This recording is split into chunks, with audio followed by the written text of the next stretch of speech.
તો વડોદરાની છાત્રાલયમાં વીજળી કાપી નખાતા વિદ્યાર્થીઓ મુશ્કેલીમાં મુકાઈ ગયા છે।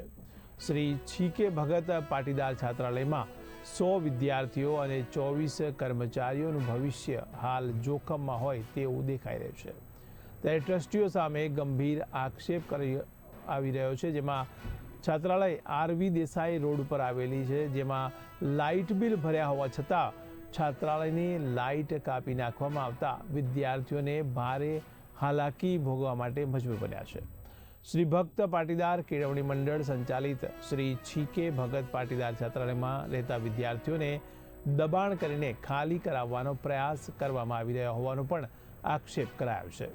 છાત્રાલયના સંચાલક કે ટ્રસ્ટ દ્વારા વિદ્યાર્થીઓ પર આ છાત્રાલયને ખાલી કરવા સતત દબાણ કરવામાં આવી રહી હોવાની ચર્ચા પણ છેડાઈ છે।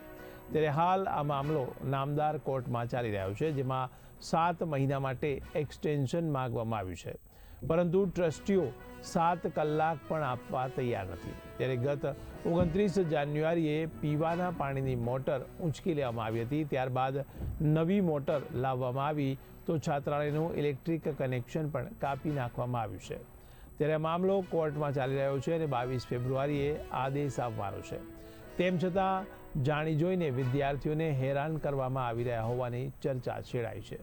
ત્યારે સંચાલકનો આરોપ છે કે 100 વિદ્યાર્થીઓનું ભવિષ્ય અને 24 કર્મચારીઓની રોજગારી સાથે ખેલવાડ થઈ રહ્યો છે, તો શૈક્ષણિક સંસ્થાના ટ્રસ્ટીઓ દ્વારા આવું વર્તન કરાયું હોવાના આક્ષેપ કરવામાં આવી રહ્યા છે। ત્યારે આક્ષેપ મુજબ અમદાવાદથી પ્રમુખના ઇશારે ટ્રસ્ટી દ્વારા જ આવી કાર્યવાહી કરવામાં આવી રહી હોવાની વાત પણ છેડાઈ રહી છે।